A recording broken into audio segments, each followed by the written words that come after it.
Welcome to Cathy's Eclectic Garden. I'm Cathy and I garden in Zone 5B, 6A in Northwest Ohio. Today we are going to take a little tour of one of my gardens.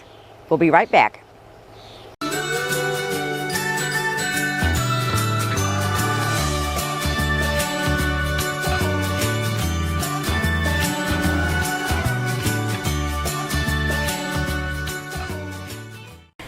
Today we're going to take a tour of Cathy's Garden of Weedin. This is probably the first garden that I ever started many years ago, and it started out with just impatiens and geraniums. And I was working then, I had 2 kids, didn't have time to keep up a garden, so it just kind of sat here for a while. Once in a while I'd plant a few tomatoes and peppers. It wasn't set up as a real garden. So I want to show you now the change. This garden runs east and west on the north side of our house, and you can see the bricks that are just kind of laying on the ground. I got the border done on the west side last year, and this year I hope to get the rest of the border done. So I've got them all laid out where they need to go. I just need to get some ambition and get out here and get it done. So right in front of the camera, right here and over here, is a Hoary Vervain. This is a native plant. This garden did not start out as a native garden, but I have gradually added native plants to it as it's grown. This big plant here is a 9-bark, and it has doubled in size this year and is just loaded with blossoms. You can see all the flowers on it. Looks really nice. And down below that, almost hidden, is a blue and breezy flax. I got this seed from Botanical Interest, and I just love them. I don't think they're native, but they're beautiful. So I grow them anyway. That's because I don't grow everything native. Now let's move around the garden. Let's see, we will go southward, clockwise around the garden. As we start around the garden, down here, we have a blue spear lavender and another Hoary Vervain. And there is a Russian sage here, and another lavender in the back. I believe that is, it's a hidcoat, English lavender hidcoat. Back behind that, right here, is a butterfly or insect watering station. That's just a plant saucer with some rocks in it, and I fill it with water, and it gives the bees and wasps and butterflies a place to get a drink of water. Down here is a New Jersey tea. I started that plant from seed, and it's taken it about 2 years to get that big, but I babied it along. We have a little blue stem right here, and there's some dill growing right there. And the dill is wild. It comes up on its own every year. I planted dill in this garden. It's been a few years ago, and it just keeps coming up every year, so I just let it pop up wherever it pops, and the swallowtail butterflies love it. If we come over here underneath the sign, this is Gaillardia. That is another native plant, and back behind that is Sweet Romance Lavender by Proven Winners. Sitting here just outside, well actually it's going to be inside the garden bed once I get the new border in. It's been sitting outside the garden bed, is the very first heuchera that I ever planted that lived. I had been planting heucheras in the ground, and cutworms kept killing them. So I decided I was going to try growing one in a pot. So I bought this big huge pot. It's about, I think it's a 22-inch pot, and planted a heuchera It is a Palace Purple Coral Bells Heuchera micrantha, and I got it from Proven Winners, and it started out about a fourth this size. I planted it 5 or 6 years ago. It has handled 105 degree temperatures in the summertime and minus 15 degrees in the wintertime. It's been in this pot, in this spot, that entire time. It's been a really good plant for me. I really love it.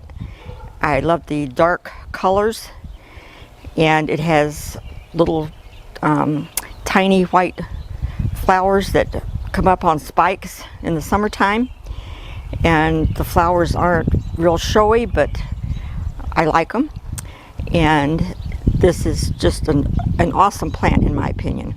We'll zoom in here a little closer so you can get a closer look at it. This is Palace Purple Coral Bells. Now we are in the center section of the garden. This is the original garden that was started here. And here in the front we have a pink profusion salvia. Let's see if we can get a little closer look at that. It's in a shaded area, so it's kind of hard to see. But there's the pink profusion salvia. And right next to it is a balloon flower, and it's an Astra pink balloon flower. I can't talk this morning. Back behind those plants is a pretty good sized patch of cone flowers. They are not in bloom yet. They will not bloom probably until sometime in July. And as we pan around,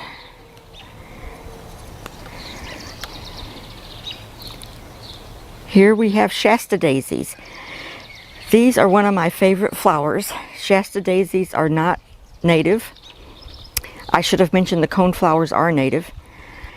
But I get a beautiful stand of Shasta Daisies every year. In fact, I did split these last year because they had just about taken over the whole garden. You can see an empty spot there behind them. That's how far they went. I have not filled that spot in yet. Back behind that is some more salvia.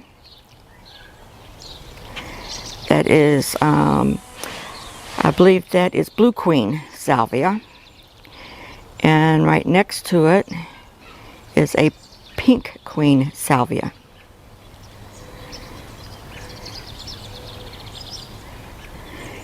As we continue to pan, we have a Weigela bush. This was in full bloom just 2 days ago, and it was just like overnight.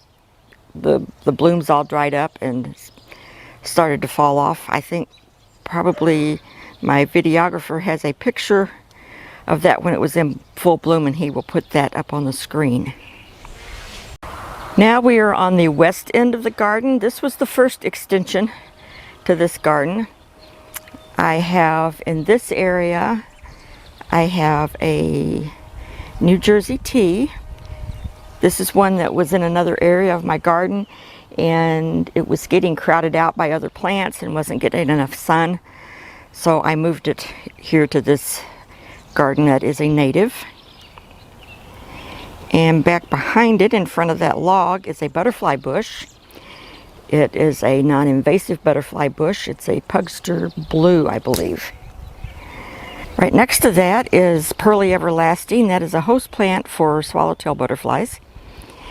And right next to that is a parsley that is also a swallowtail host plant. And parsley in our area is an annual. This one was covered up all winter by the remains of purple fountain grass, and it overwintered. I couldn't believe it.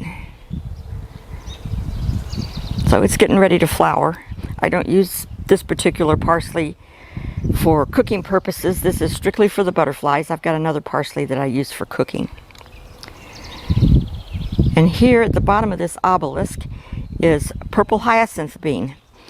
And this will grow and completely cover this obelisk that it's on. That's about 4 feet tall, and hang over the sides and go all over the place, and has beautiful purple flowers on it. And down below that is a rockin' deep purple salvia. That's another proven winners plant. I want to mention that any of the brand names that I mention, I am not affiliated with any of those proven winners or any of the growers. That's whose plants I buy.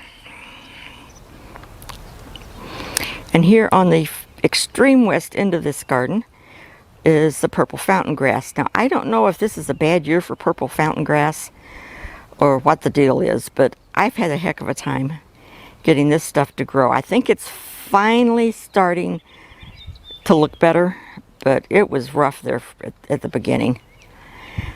You'll also notice this area is quite weedy. I've already weeded it once, and I didn't get out here and get any mulch on this bed, so the weeds have come right back, and now I'm going to have to weed again. Lesson learned. Once you weed, get your mulch down. As we come around to the north side of the garden, this is my favorite view. In the front here is a sand cherry. Behind that is a false yellow indigo, or yellow false indigo. I'm not sure how it goes. This plant is 3 years old, and it has definitely lived by the sleep, creep, and leap motto, because it is huge this year. It's probably 5 feet wide and 4 feet tall, and it is covered in yellow flowers. I wish these flowered longer. This will probably start dying. The flowers will start dying back in another week, and this is only about the 2nd week that it's been in full bloom. But it is just a gorgeous plant. Back behind it, you can just barely see them sticking up, are wild blue lupines, or lupines. And those I also grew from seed. They are not supposed to grow well in my soil because we have clay, but I amended the soil with quite a bit of sand, and they are just doing awesome. And behind that is a tree form of the red prince Weigela. And this plant, every year, it just gets covered in these beautiful pink flowers. We can get a closer look here at just how beautiful this plant is. And every year we think it's dying, and we think it's not going to come back, and it just keeps coming back every year, covered in blossoms. It's not a native, but it is one of my favorite. We're right here again beside the false indigo, the yellow false indigo. You can get a better look at these flowers. This is a native plant. I'm not sure if it's a straight native or if it's a nativar, but I believe it's a native, a straight native. Now we're back to the east area of the garden, almost back to where we started. And we added a sundial this year to this garden. Put a little garden art around. So that's a new addition to this one. And here is the butterfly bush. I'm not sure which butterfly bush it is, but it has purpley pink flowers on it every year. Down here along the edge, I have wild blue violets that moved from the backyard on their own. They're kind of coming up everywhere, but that's okay because I love them. They're one of the first flowers in my garden to bloom in the spring. And they have little purple violets on, and they are a native and a host plant for some of the butterflies. I don't remember which ones. And here we have a tall mallow. This doesn't look like much now, but it will be about 3 feet tall later in the summer and be covered in little white and pink tinged flowers. And beside that is an agastocky, Blue Fortune Anise Hyssop. It is a native, and that will get huge, and I hope it doesn't crowd out the tall mallow, but the tall mallow reseeds, and that's where it reseeded, so we'll see what happens. I might have to move it. And there's another violet. And here, and I don't know how good this is going to come out on the video because it's really hard to get a picture of this. Oh, it's looking pretty good, I think. This is Rocky Mountain Blue Columbine. It has these beautiful cone-shaped flowers. Let's see if I can zoom in on one of these so you can really see it. It's white in the center and it has purpley tinged petals on the outside. But look at this, on the same plant, this one doesn't have the purple tinged flowers on the outside. It's all white, or pale yellow, I guess. There's just a very faint tinge of purple on that one, but it's, for the most part, all white. But I think they're beautiful, and they're tall and wispy, and they blow in the wind and give a real ephemeral look to the garden. And now we're back around where we started at the blue flax. This is a better view of that beautiful blue flax blowing in the wind. There is I do have another denim and lace Russian sage here on this side of the garden. But that's a complete circle of my garden of Weedin.